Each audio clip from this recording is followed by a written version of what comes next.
Welcome to Seek Reality. I'm Roberta Grimes, and I'm so happy you're with us today. Oh, my dear ones, here again comes my obligatory confession that I never have managed to learn how to meditate.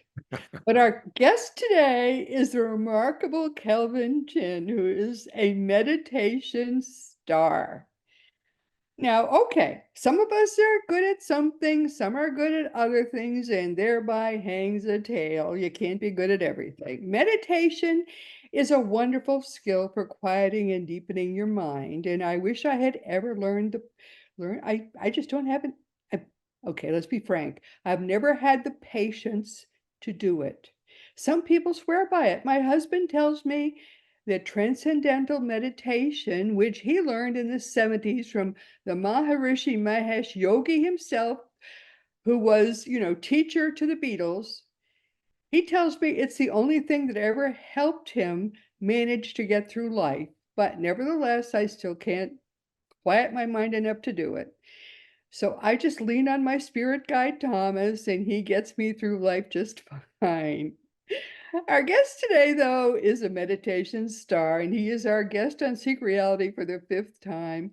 Kelvin Chin is an author, a meditation teacher, a life after life expert, and his first book was, I believe now, I hope I'm getting these in the right order.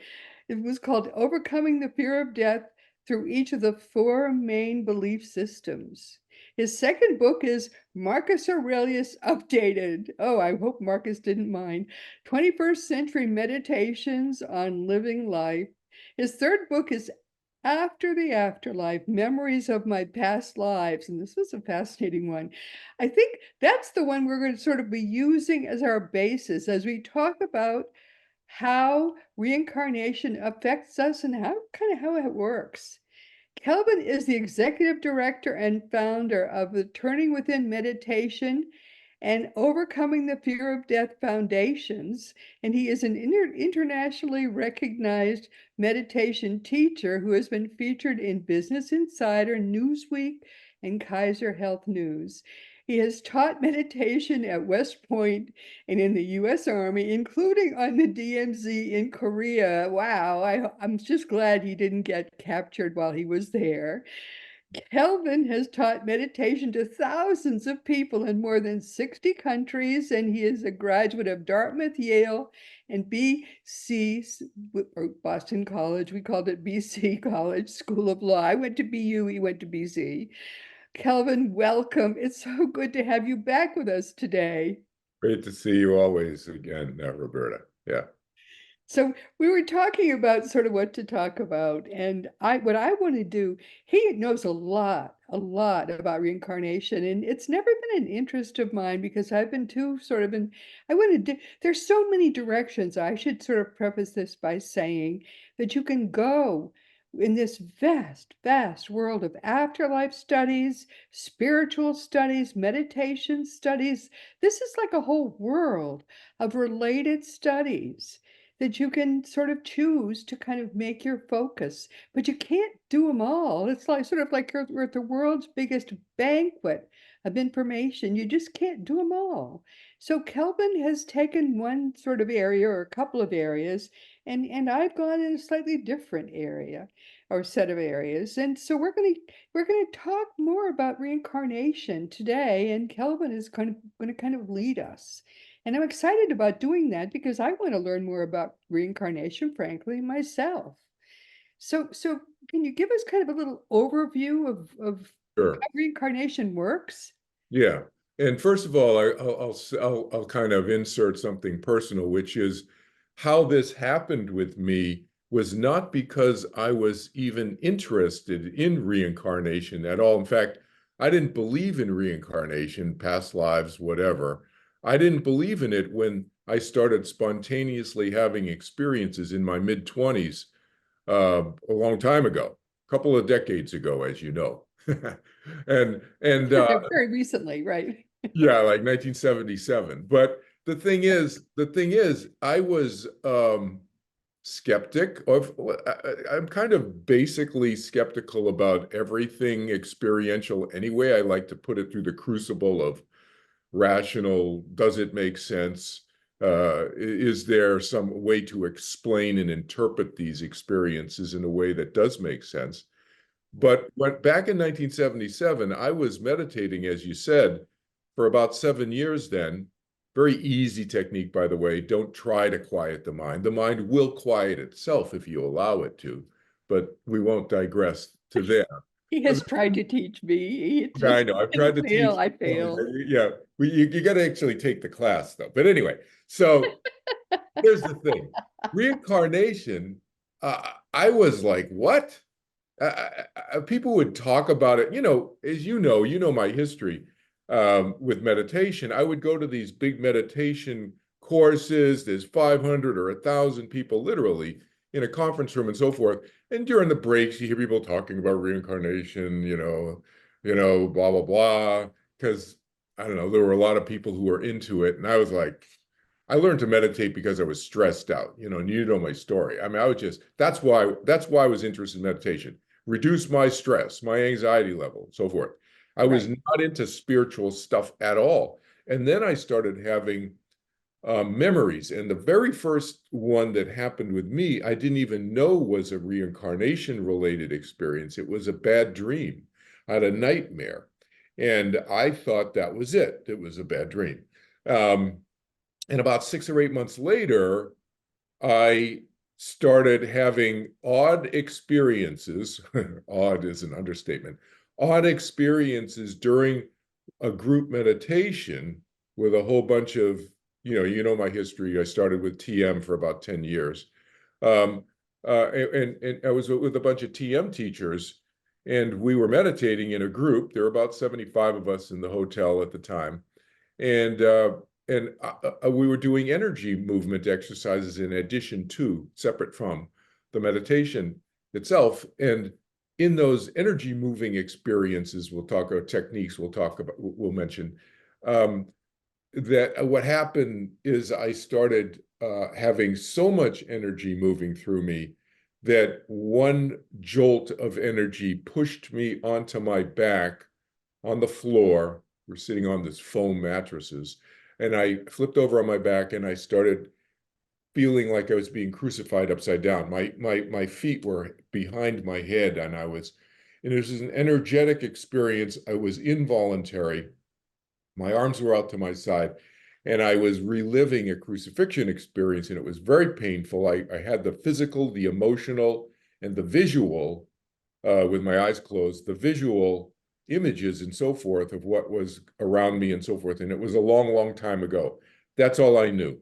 And so when I was out for a walk with my friend George after lunch that, several days later, whatever, I started telling him my dream, my nightmare that I didn't think was related. I didn't know was related. Said telling him my nightmare, and he finished my nightmare. He finished describing it. And I said, wait a minute. How do you know this? That where I was, what I was wearing, I was on the side of the road and so forth all night and this and that. And he said, because I found you. I said, what are you talking about? You found me. And he said, oh, I found you 2,000 years ago. I was the one who first found you then the next morning. I said, what are you talking about? And he said, well, you for the last couple of weeks, you say you've been flipping over in your back, in the group meditations, you're saying you're being crucified, you're having this experience. Well, that was from then. So that was the first window I had into this area that you and I are talking about today, reincarnation. So again, I say that to the audience because you don't have to pursue reincarnation. Sometimes in my case, it pursued you. It pursued me. It opened up. It was myself opening up. So let's talk about it in that context. Okay, so to answer your question, I think that we are a fabric, kind of you and I were talking about it earlier, and you mentioned at the beginning.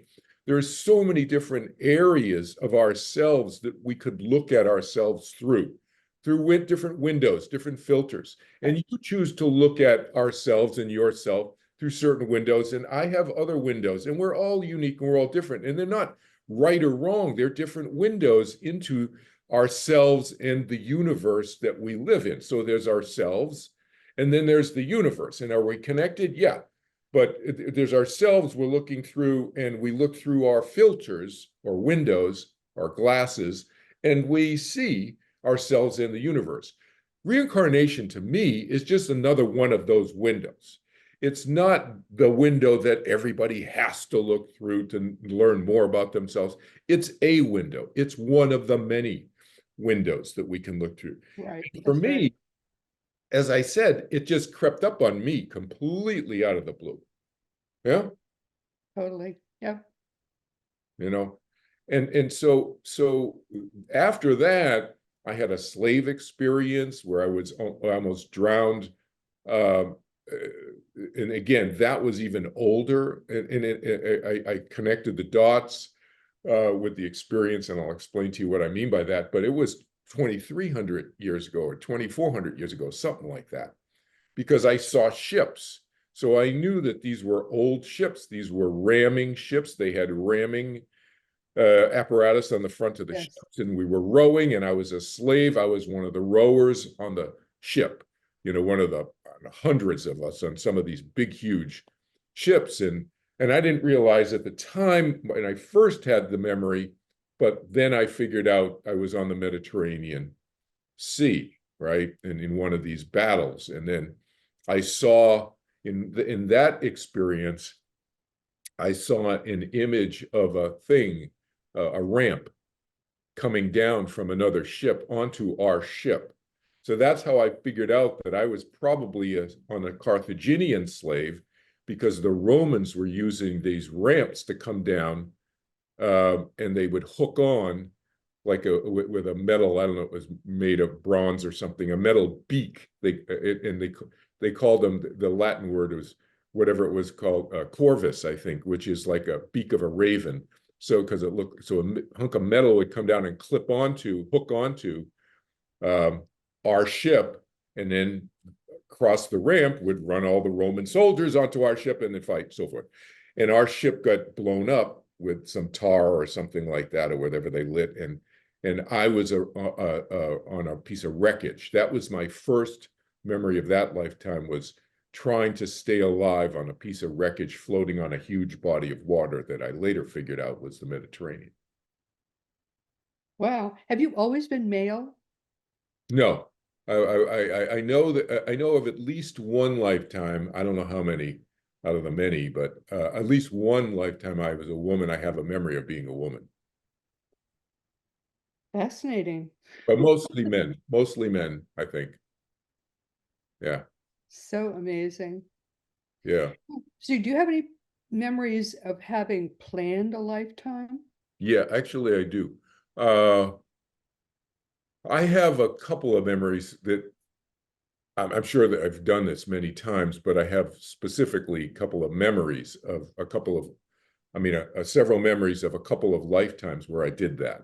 And one is this one, coming in, and then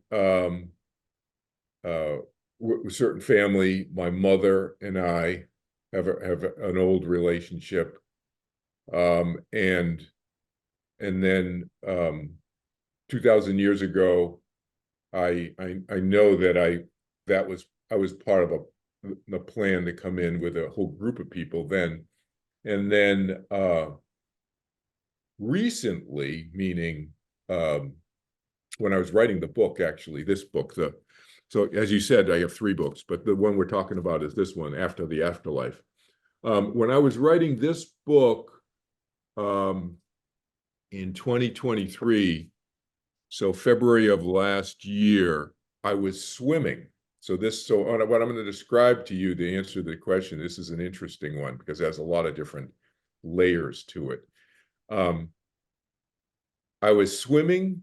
I do laps. I swim, 3 days a week. So if those of you in the audience who have ever done exercises, whether it's cycling or running long distance or swimming laps, it's very meditative in a sense, because you know what you're doing. You've done it over and over again. It's repetitive Right. activity and so forth. So your mind can kind of let go. When I say sort of meditative, in the sense that your mind can kind of let go while you're swimming. I mean, I'm not totally letting go because I got to pay attention when I get to the end Don't of want the to drown if you can avoid it. and you don't want to drown, exactly.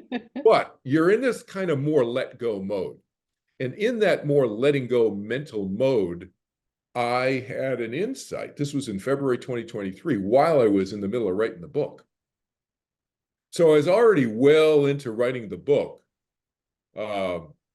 And I had an experience while I was swimming of a memory, to your point, of being pre-lifetime of my World War II fighter pilot lifetime. So I was a fighter pilot in World War II in the US Navy, flying F-4F Wildcats off of aircraft carriers in the South Pacific. Okay. And then I was killed, obviously, in that war. And then I hung out on the other side for 8 or 9 Earth years. And then I came back this lifetime. Right. So what the memory that I had just a little over a year ago was being on the other side, looking down at planet Earth, so to speak, at what was going on. World War I was going on when I was on the other side. So I'm observing World War I, and I'm thinking that something's not right. This is not, what's going on at the end of World War I is going to create problems. This is what my mind was going. This is what I realized that my mind was going through. But here's the interesting thing. A lot of people will look historically at World War I. Those people who are history buffs will know that the Treaty of Versailles is pointed at very often by analysts as one of the creators or problems that created so much Yes, economic hardship on Germany. it was That punitive. it's Absolutely. very punitive, exactly. And it was so punitive to the German people that some historians argue that it actually created an environment for Hitler to rise to Exactly power, right. whatever it was, 1933 or whatever, right? Yep. Yes. And so but that wasn't my insight. That was what was interesting. What my insight was when I was on the other, because what I was remembering happened, what I was remembering in February 2023 about what happened in, I think it was 1917. I was remembering something 1917. The Treaty of Versailles, I think I looked it up after I got out of the pool and I went home. I think the Treaty of Versailles was like June or something, or maybe November of 1918, but it was in 1918. It wasn't 1917. I'm remembering something 1917, and it was specific. I was remembering how Russia, and a lot of people don't even know this, in World War I, Russia surrendered to Germany in 1917. Before Germany lost World War I, Russia surrendered. And that's what I was remembering. And I was thinking, oh, that's going to blow up again. The Russia-Germany thing is going to blow up again. And that's why I came back in, because I thought I'm going to be part of that to help resolve that. Yeah. And so, but get this, Roberta, where does that come from? That, I think, came from my knowledge of the discord, the huge discord, lack of harmony to the max between Russia and Germany for hundreds of years before World War I. They hated each other. And where does that come from? When I was a Prussian king and I defeated Russia in the 1700s. But wait a minute. Why weren't you born in Prussia then? What do you mean? Where were you born? Which lifetime are you talking about? The most recent one. Oh, the one in 1940, 1900s in the United States. I was a U.S. Navy. I was blonde, blue-eyed U.S. Navy World War II fighter pilot. But follow the thread here. What I'm remembering. What you are now. What's that? Where were you born in? Where were you born? Oh, here I was born in Boston. But no, the lifetime before Kelvin Chin, I was a World War II fighter pilot, and I died in World War II. All right. Okay?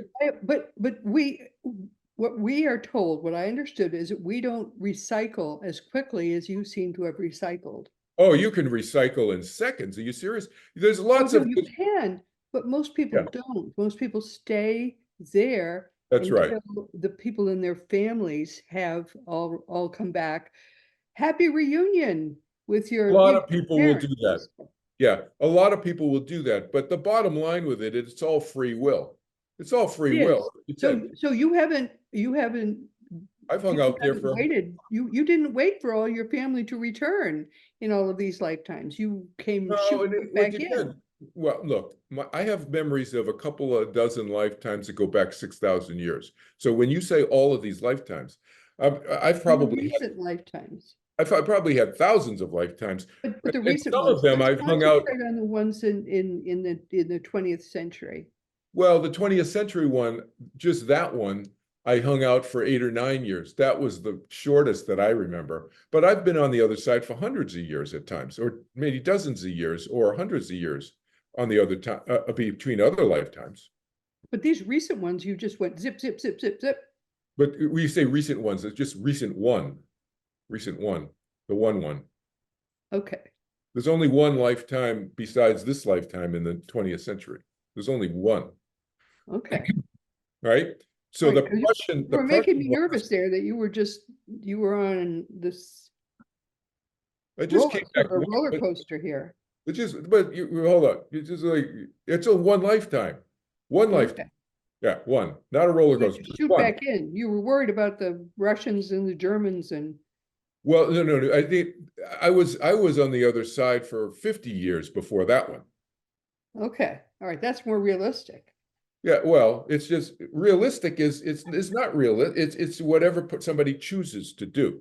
So some people, a lot of people, like you said, choose to hang out for family members and this and that. But the other thing that people don't realize is when they say family members, which family members are you talking about?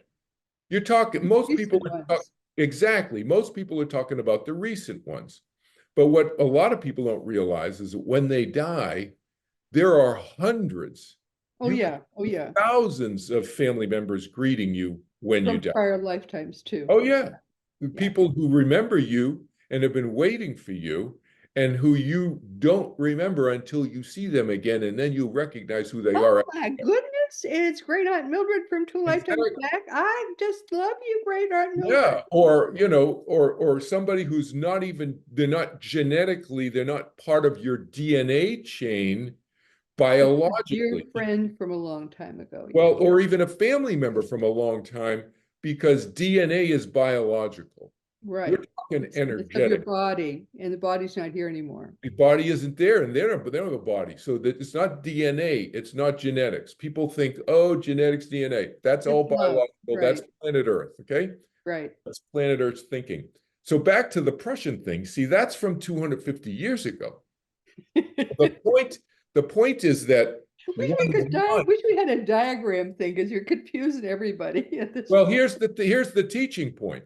Okay. The takeaway is you don't forget, you can remember. Most people forget.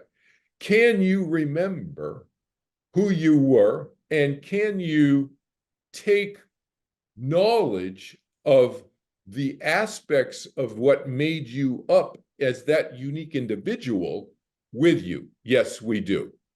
Even if you Very don't much so. remember, the teaching point is even if you don't remember, even if in the example I just gave, this is the takeaway that people need to focus on. Less the lifetime issue and more the fact that in February 2023, my mind, even if I didn't remember what the source was of the lifetime of the knowledge resided in my consciousness in 2023 still, of the discord between Russia and Germany that was old, ancient, that predated World War I. So Right. let's make believe I did not make the connection with my lifetime in Prussia. as a military leader there 250 years ago. It wouldn't matter. What would matter is that I had some knowledge that came from somewhere. I knew where it was, but maybe somebody has had experiences. I bet many people in your audience have had experiences where they have knowledge of stuff and they go, how do I know that? I've never been here before.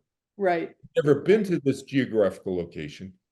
I've never heard that kind of music before. How do I know that about this? Right. Right? That's the takeaway. And why do I say that that's helpful and useful for us today? I say that because it helps reduce our suffering and increase our happiness. Because suffering is caused often by what? Conflict. And if we have less conflict inside ourselves, we're walking around with more comfort within ourselves. That translates to more inner peace. That translates to more confidence. That translates to more happiness. And I'm the happiness, pursuit of happiness, contentment guy. Right? Right. Okay. So that's the takeaway from it. I mean, it sounds complicated, and it was for me to piece together. But the takeaway is, how does that help me today in my current life? You know, and so increased confidence in me over the decades that I've had these memories has allowed me to withstand some very traumatic experiences in my 21st century life. Right. Right? So that got you gradually interested in reincarnation because you started having all these memories? Say again? That's why I started getting it? Yeah. Yeah, yeah. Yeah, because I like I said, I wasn't even a believer in it. I thought it was just a bunch of hokey stuff and people with phantasmagorical imaginations, you know? That's what I thought. I used to make fun of people. I mean, you know, but I mean, not to their face, you know, I was always respectful in You were person. polite about it, I was right? polite about it. I was like behind their back, I was like, yeah, these people are nuts, you know. Yeah. Right. But then I started having experiences. Yeah. But so that's what shifted for me because I mean, I look at it and I go, is there some other explanation for this? I couldn't come up with another explanation for why I knew stuff that I'd never studied. Languages, ancient languages, Sumerian. I never studied Sumerian. You knew Sumerian, Sumerian words? yeah. Like, where did that come from? And then Lakota, speaking some things in Lakota about fishing and this and that. And I'm like, what? And I looked it up because now we have the internet. So I can like remember, like, oh, I started babbling some stuff. I started speaking Hebrew once in a group meditation, you know, decades ago. And this guy came up to me afterwards and he said, you know what you're saying, right? And I said, no. I said, am I saying something? He said, yeah, I was speaking things about God and Hebrew and Yahweh and stuff. And I'd never heard of Yahweh before, but anyway, so. Wow. Yeah. So how do you explain that, you know? Okay, so let's try to help people, giving them some takeaways from our conversation. Yeah. Let's help people understand what it is we're really saying. I mean, everyone reincarnates. I think can't we say that's a universal? I could say that they could choose to if they want to. They don't. I think here's a fundamental point. You can come back if you want to, and you don't have to if you don't want to. This is because Nearly everybody wants to because everybody is hungry to grow spiritually. And there isn't really a way to grow spiritually when we're in the afterlife, what we call the afterlife, because there's nothing to push against there. well, I think that's a good point. So let's talk about that before we go further, because it's so easy to I'll reframe what you said. It's so easy on the other side. That's what Roberta means when she says nothing to push against. Living is easy. Easy. Yes. Like you want something, you think it, you got it. And it's like, boom. So, and it's supposed to be that way in a sense because I call it R&R, It's rest and relax, playtime. We got playtime here, big playtime, time. vacation time, rest and relaxation, rejuvenate. Because it's tough over here. I mean, hey, I don't have to tell people in the audience it's tough over here. I mean, hey, anybody, there's a lot of challenges, let's just say. And so that's what Roberta means when she says push against. So those things that we push against here push us each individually to either, we'll make it simple because there's all kinds of gray areas here, but we either rise to the occasion or we don't. We shrink. And that make it very simple. There's lots of gray areas in between. But so in that sense, can we grow or and we grow by skinning our knees. Yeah, right? It's not always like, hey, it's not everybody doesn't have a silver spoon in their mouth all the time, right? So to speak. There are a lot of ways to put it. Yeah. That which does not kill us makes us stronger. Yeah. Yeah. Can't it and the thing is, so I think that people come back for that reason. I think people also come back for the ice cream. They come back for the beer. They come back for the sex. And they come back for, and sadly, a lot of people come back for fighting. They like to fight. And it just, look around the world. Hello. What do people love to do? That kind of sums it up. Again, lots of gray areas and so forth. But it's not like that on the other side, right? So people miss that. A lot of people miss that. So most people want to grow. They would like to be people, able to people go can grow if they want to grow. Most people cannot go higher than the third level, and it's more beautiful, and there's more stuff to do that is wonderful above the third level, and they can't go above the third level unless they can grow spiritually, and that's just the way it is. That's what they tell us. Yeah, well, the thing is this. I like to make a point to everybody that you don't have to come back, and you're not coming back as punishment. That's no, it's hard to find a body nowadays. There are fewer bodies being born by far than there are people who want a body on the earth. That's the way it is. It's a choice to come back is the point. So I like to get people to get away from this thing that you have to come back. You can hang out on the other side and on vacation as long as you want. I've hung out there for hundreds of Earth years. Now, the experience of time is different on the other side. That's why I qualify and say hundreds of Earth years, because it may feel a lot faster than on the other side. Yeah, but you can't feel time passing there. Yeah, you don't feel it, but it's no time as such. Time is still existing in the sense that time is a measurement of change. So this change exists on the other side, but the speed of change is different from how we measure it here. So the point is, you could hang out on the other side for a long time, and to your point, Roberta, wait there for lots and lots of relatives to come, your great grandchildren, whatever. There's nothing that says that you got to come back as quickly as Kelvin Chin did between the Second World War and this lifetime as Kelvin Chin. So there's nothing that says that you got to do that. No, you can hang out if you want on the other side. But people, as you say, they choose to come back within we'll call it a reasonable period of time, because of all the reasons that we just said. So yeah.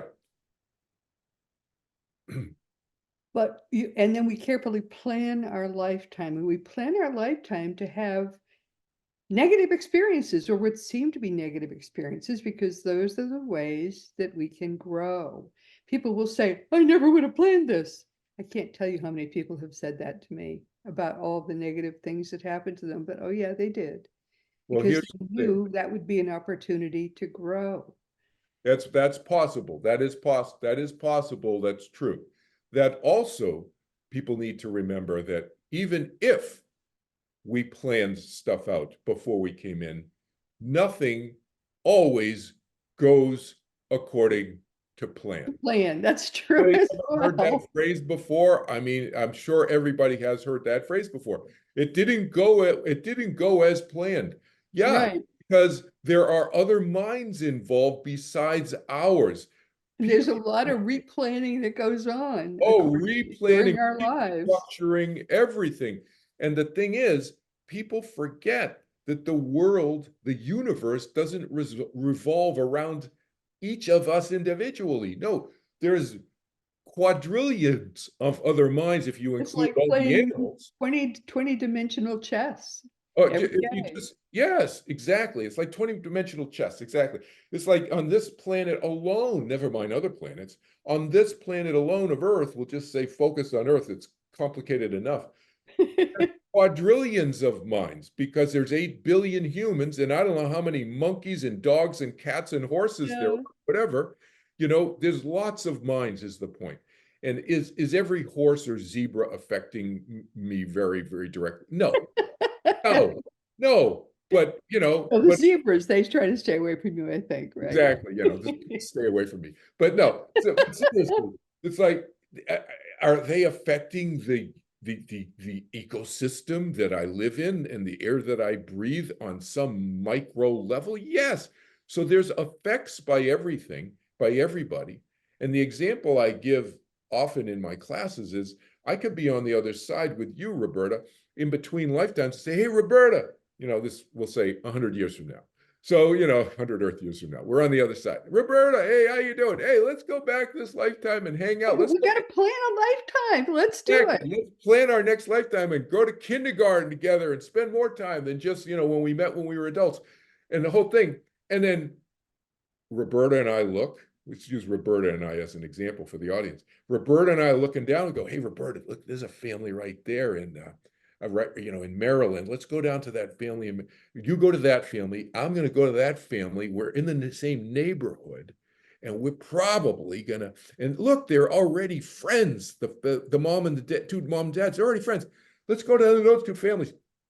Increase the likelihood that our plan, the Roberta and Kelvin plan, we'll call it, is going to work out because look, they're already friends. The families are already friends, and they're like what? They live like 4 blocks from each other. So we go down there now. We're in the fetus form now because it was 9 months, right? So our soul goes down. Roberta's soul goes down to that family. Kelvin's soul goes down to that family, and then Roberta's father gets a phone call from his boss, and his boss says, by the way, we got this great opening for you over in Kansas City. Do you guys want to relocate? And Roberta's like 3 months in the womb now, right? And we're like, and so we could still be communicating, mental telepathy, right, from the womb to womb. That's possible too. And we're like, Robert, I can't believe it. You're moving to Kansas City. This is not working the way we planned. And then maybe we get together in college because we figure it out. Is though we each have a spirit guide, and they helped us make plans for this lifetime on things that we were going to do even as adults. So over and over and over again, our spirit guides are trying to arrange lives that are so that we will hit the marks Yeah. of our plans Yeah. later on. Yeah. So I have experiences with that, exactly what Roberta's talking about. And so I call them whispers. Do we get whispers from the other side? Yeah, we got lots of friends. We have more than one spirit guide. I mean, some people have like a main spirit guide, whatever. But I have hundreds, I have thousands of my old friends I know who do these whispers. And it's not always clear to me which one, but they're whispering to friends and so forth. And people get guided to me, as you know, in my work today that I do with fear of death and dying and meditation and so forth, and helping people with, understanding the afterlife. People will contact me and they'll tell me that they got whispered to and they don't know how. They reached out to me, and some people who are more tuned in, like you are, Roberta, they'll contact me and they'll know that they get, last night they got a message to call me, Kelvin Chin. So there are whisperings going on, like you say. That's what I call them. And so they Here's to try to help. When I was leaving college, I was desperately in love with this guy who wanted me to go to California with him. Mm. And I almost did, but I didn't. This is when you were leaving Smith? Leaving, graduated from Quitting? Smith. Yeah. Yeah. And so I almost did, but at the last minute I said, no, you're just a little bit too, this was the 60s, right? You're just a little bit too far left for me. He thought I wanted to go join the revolution with him. Maybe not. You were too far left for him. Is that what you said? I was too far, no, he was too far left for me. He Sorry. was too far left. Okay. Yeah. So I said, no, I'm not going to go join the revolution with you, not this time. So, Yeah. but I was still in New York City. So they had to somehow get me to go to Boston. They did.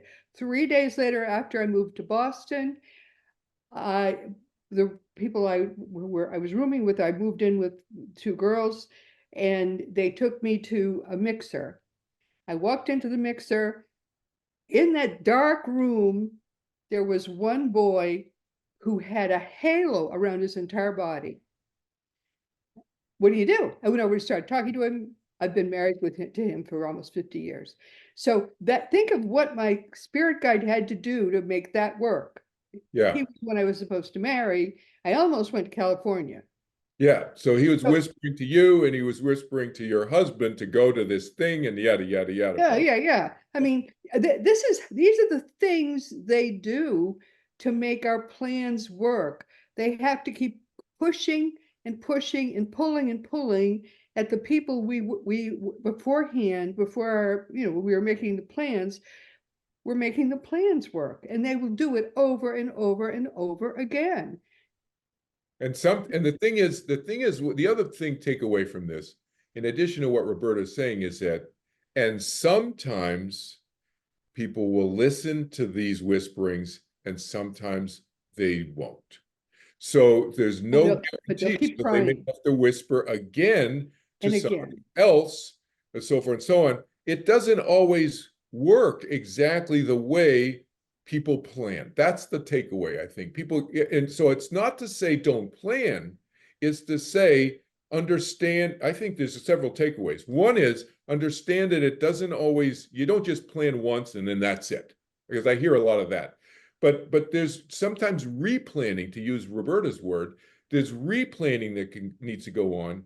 And the other thing is persistence, because persistence is an attribute that not everybody has. People will persist for a little while and then they give up. No, if you really want something to happen, sometimes you have to replan and be persistent many times. That's just true of life, not just in terms of what we're talking about now, of course, right? But if you miss some major turn, they'll make a different person be the right person in Yeah, your that life can too. happen. It can happen. Yeah. Yeah. So, that's just the way it is. But no, it is fascinating how we keep planning throughout our whole lives unconsciously. I mean, because we're at those planning sessions when they happen during the night. We don't have a memory of being there, but we are there. And with our planning with our guides who are helping us get through our lives. I have Yeah. one major guide. I know there are others that work with him. At one time I was told there were 11 actively working in my life right at that time. Yeah. But It is all different numbers, and different numbers come and go, you could say, even. yes, exactly. They're right. There It's are, not like there's only this many, it's like, no, it's no, it's just for a season or a reason, they will come into our lives and yeah, not be there much again more fluid than later time. Right. people I think realize, because people like the things to be very specific. It's more fluid. It's like anything in life. I want to mention something that and you'll probably run with this, but you said at the beginning about this book, my second book, you made a comment, Roberta, when you introduced Marcus Aurelius Updated. 21st. I hope Marcus doesn't mind You you said, updated him. hope Marcus doesn't mind. So I'm Marcus. Oh, okay. So yeah, I don't mind. So Okay. Oh, well, that's very good of you. that's a memory that's one of my memories. And so I don't say that. I don't say that in that book. I say it in my third book, but I don't say it in my second book because it was a breadcrumb I was putting out there. So and one of the things, if you look at this book, at the beginning of this book, I'm going to explain something to the reader, to the audience, that it's not stated anywhere, so that your audience is going to be get an inside scoop here. So there's an introduction here. The very first part of this book, before I get into the 67 essays that I wrote about different concepts, love and acceptance and self-interest and spirituality and happiness and forgiveness and all these different essays I wrote. Before I got into that, I wrote an introduction here, a couple of page introduction about two people in history who have a very unusual connection. And that was Frederick II of Prussia and Marcus Aurelius, 1600 years earlier. So one Roman emperor, Marcus Aurelius, known as a philosopher and last of the five good emperors, what they call the good emperors of Rome, in the 2nd century, and in the 18th century, Frederick II. And so I talk about an unusual connection. And the reason, and I don't say this in this purple book, this is the scoop for people in the audience, your audience who are hearing this. The scoop is that those are both of my lifetimes, but I don't say that in my purple book. I say it in my 3rd book. But in my purple book, this Marcus Aurelius updated book, I don't make a connection between myself and those characters, those other personalities. But yeah, I remember being Marcus. And so a lot of what the ideas that I talk about in my 67 essays here are extrapolations and nuanced, a more nuanced discussion of a lot of ideas that I started talking about in the 2nd century, that I've expanded on. And some of them are the same, like something that those students who've studied with me in the 20th and 21st century, Kelvin Chin lifetime, have heard me say this many, many times. Control what we control and let go of what we cannot control.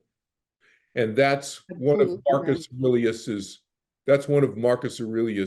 themes throughout many of his self-reflections. So first of all, Marcus Aurelius's meditations were never meant to be a book. They were self-reflections of Marcus talking to himself and about how he viewed the universe.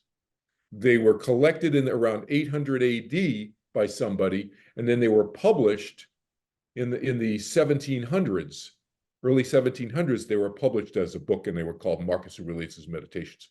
They were just personal self-reflections that he wrote down 2,000 years ago. Huh.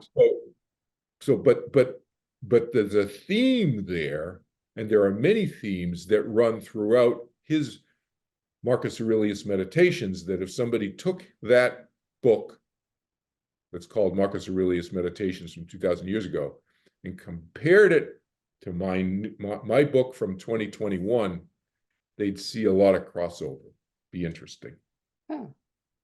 Well, it is true that we carry forward our essential personality. Sorry about that. Yeah, our personality carries, as you say, exactly, from lifetime to lifetime. Our personality, our essential personality. Now, can it change? Yes. My experience is that it can change, and mine has changed over the millennia, the 6,000 years that I'm consciously aware of. I'm sure my lifetimes go back millions of years, but the ones my memories go back 6,000 years. But it changed very slowly. Personalities tend to change very slowly because they're very ingrained in us. How we operate, how we think, how we emote. Astonishing. I've had 3 children and looked into their faces, and you're looking into a very old face. When you look into a baby's face, it is so astonishing. I don't understand why people don't get that and instantly realize they're looking at an old face. Yeah. It's just, I'm so sorry. We have totally gone over time. It always happens when we talk together. That's okay. That's all right. But I guess that sums up. I was going to ask you what you wanted people to take away, but that's a great takeaway right there. That's right there. It's the personality traits that carry from lifetime to lifetime. And what can they teach us about ourselves?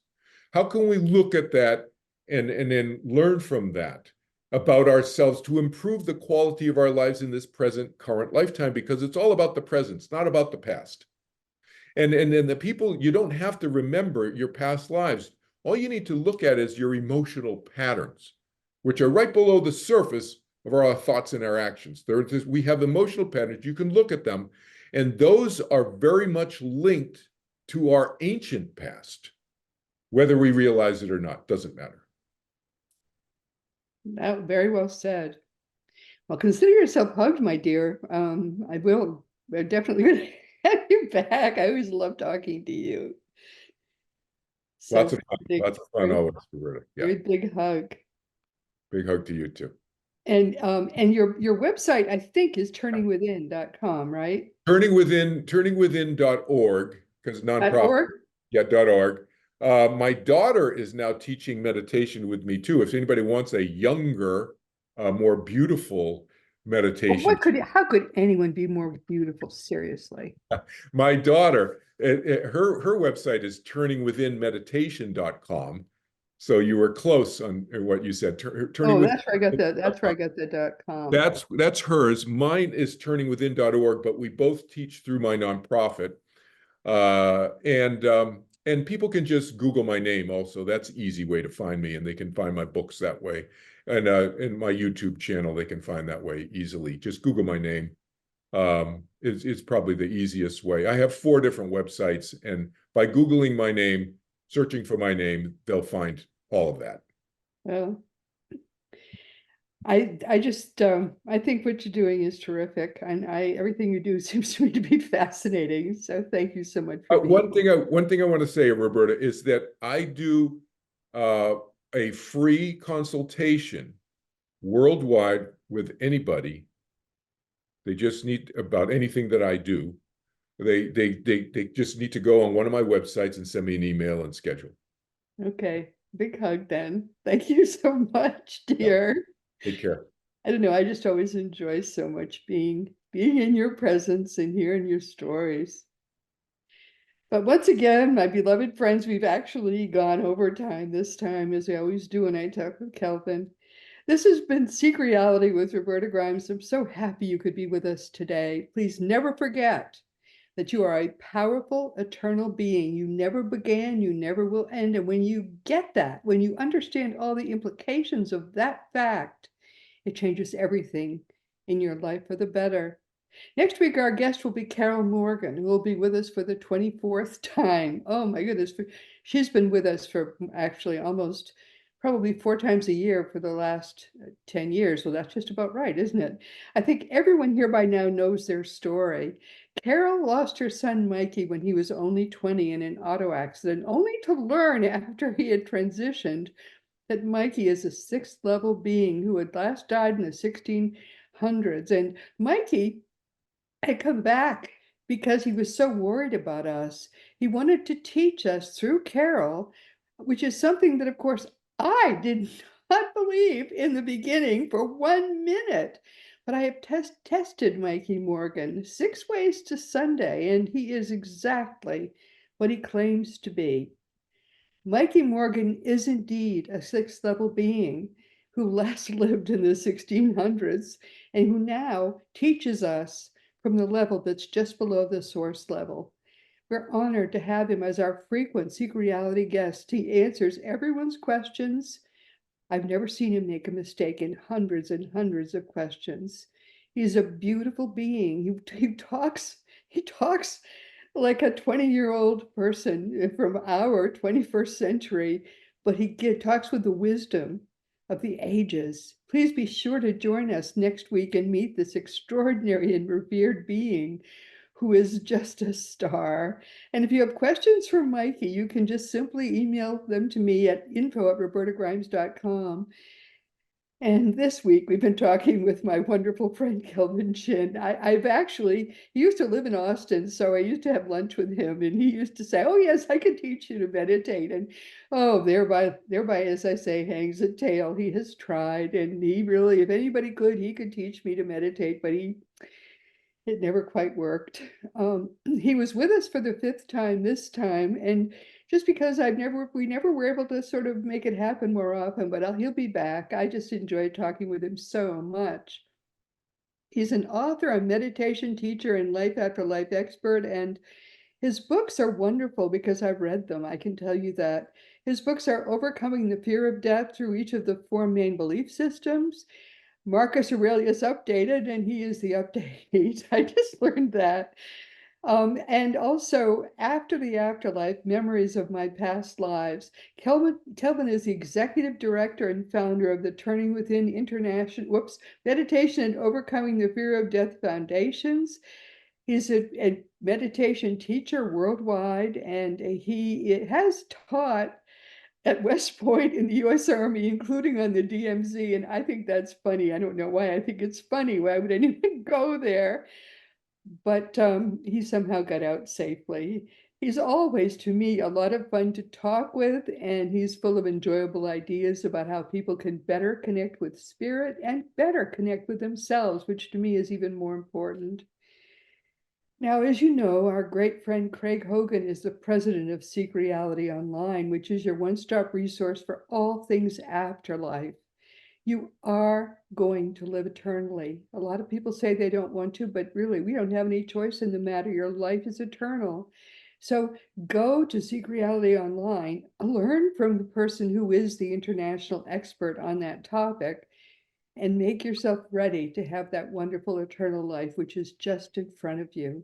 And teachingsbyjesus.com is your single resource for all the beautiful divine truths that are brought to us in perfect love by the greatest teacher of them all, Master Jesus.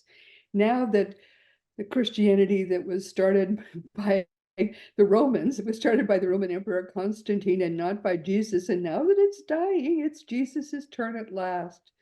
So go to teachingsbyjesus.com and learn the truth by the real teacher. Now, as you know, we have no time left for me to talk about it, but I have books too, and you can find all of them on my website or at Amazon.com. And if you want to talk about anything at all, just go to my website, and on the green contact block, you can contact me. You can ask me anything or say anything to me, and I always answer my emails, but just be sure you give me your correct contact information, because I hate it when I write an email to someone and it bounces because they never gave me their right email address.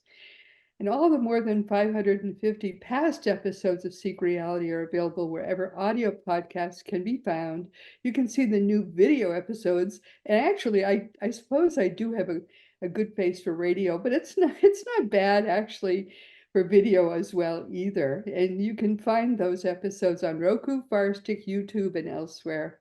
And this has been Seek Reality with Roberta Grimes. Please enjoy and make the most of this coming week in our one reality, always knowing that you are a powerful, eternal being, and in the whole universe, you, most of all, you are infinitely, eternally, and perfectly loved.